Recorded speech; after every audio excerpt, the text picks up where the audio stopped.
So some of you will know I recently went over to Texas, did some barbecue things, ate some barbecue, hung out, and for the first time in my life I tried peach cobbler. And peach cobbler is one of those things that I often saw on menus, heard about, being a big fan of barbecue, but I'm not a huge sweet fan. I had it for the first time a couple of weeks ago, and like I do with most things, got kind of obsessed with trying to replicate it, trying to make it, looking at all the different recipes. So I'm going to show you a recipe that I've kind of pieced together through various different recipes online in an attempt to come up with one that is really good and really easy. And I know a lot of people that watch this channel are into catering, barbecue catering, so I'll also be giving you the recipe in a way that you can duplicate it and make many, many batches if you want to add it to your menu. So let's make it. First thing we want to do is turn up our oven to 180 Celsius or 350 Fahrenheit. Get it going early because it doesn't take long to come together. I'm going to be making this cobbler in this 11.5-inch cast iron pan. I think it will look good. And my other baking dish is currently in use, so I'm going to use this. So the first thing we're going to need is 1 cup or 151 grams of self-raising flour. And you could just use plain flour or all-purpose flour and add some baking powder to it. But I'm going to be using self-raising flour. It's going to give it a nice height and sponginess. Next, 1 cup or 205 grams of sugar,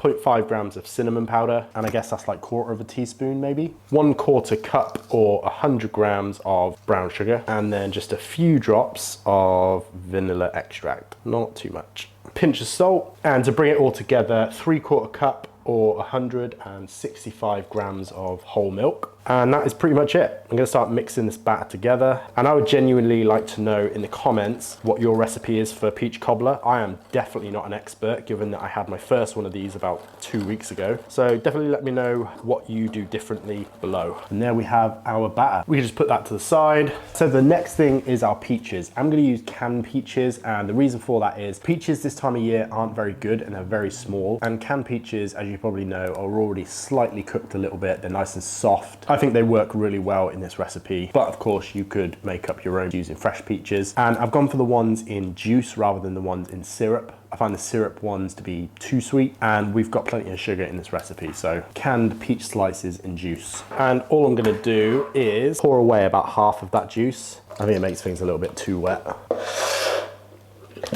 And the place that I ate my very first peach cobbler at was Reese Brothers Barbecue in San Antonio, which was delicious, by the way. And I asked the chef how they made their peach cobbler. I can't remember exactly what he said, but I definitely remember they soaked their peaches in bourbon. So I'm gonna go in with a little drop of this bourbon. I mean, it can't do anything bad.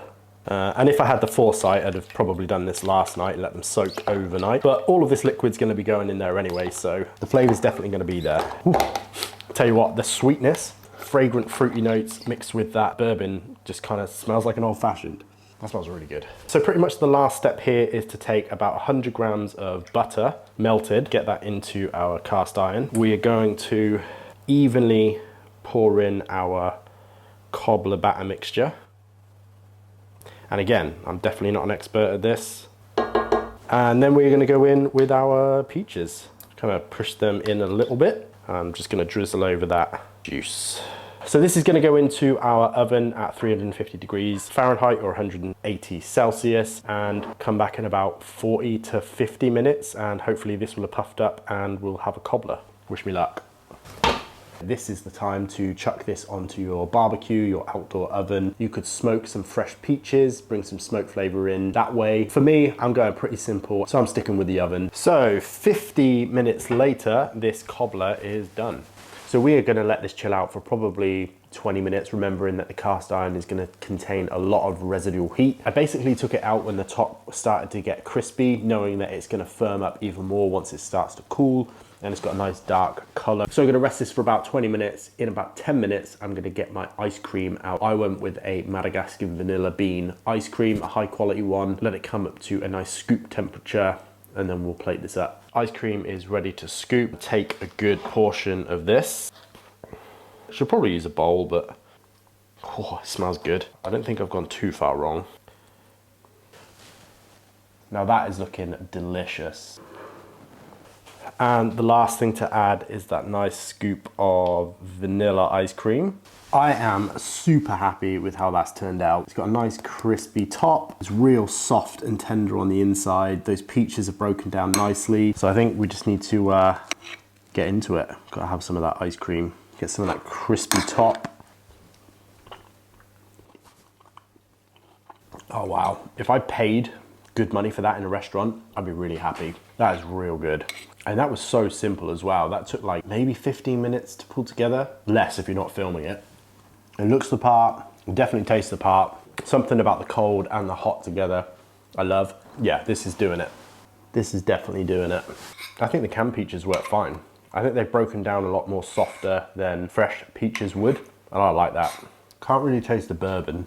I only put a very, very small amount in there. In terms of effort, reward, that has got to be up there with a very, very top. It's really not that many ingredients. It really didn't take very long to pull together at all. Most of the items I had in my cupboard already. I had to add a little dollop of ice cream to my last bite. I made that plate mostly for the thumbnail. And I've eaten the whole thing. I could eat that whole cast iron pan, I think. By far one of the best desserts I've ever had. That was perfect. It tasted professional, and I really haven't cooked it that many times, and it's come out as maybe my best ever dessert. And if you think you don't like peaches, I would definitely recommend giving this a try. That's why I kind of put it off from eating it in the past, is that it just didn't really appeal to me too much. But I had it and I really enjoyed it, and now I've made it, I enjoy it even more. And as I say, I know a lot of you guys that watch the channel are barbecue caterers, and I know a lot of you guys have started using the banana pudding recipe that I put out a couple of weeks back on your menus, particularly those guys that are kind of doing pop-ups and pop-ups from home. I would suggest maybe making just one batch of this. This is probably going to make about 4 or 5 portions of those 8-ounce pots. Serve it with a little tub of ice cream, something like that. But I think it would be a good addition to anyone's barbecue menu, or any menu, to be honest. And as I said at the beginning, you can make this as big or as little as you want, because it will all be in baker's percentages, so you can just scale it up, put it in a big hotel pan, providing your oven's big enough, and cook a huge batch of it. That'd be great. So that's it for this video. Thank you very much for watching. Like, comment, subscribe, do all those things. It really, really helps me out. And I'll see you again next week for another video.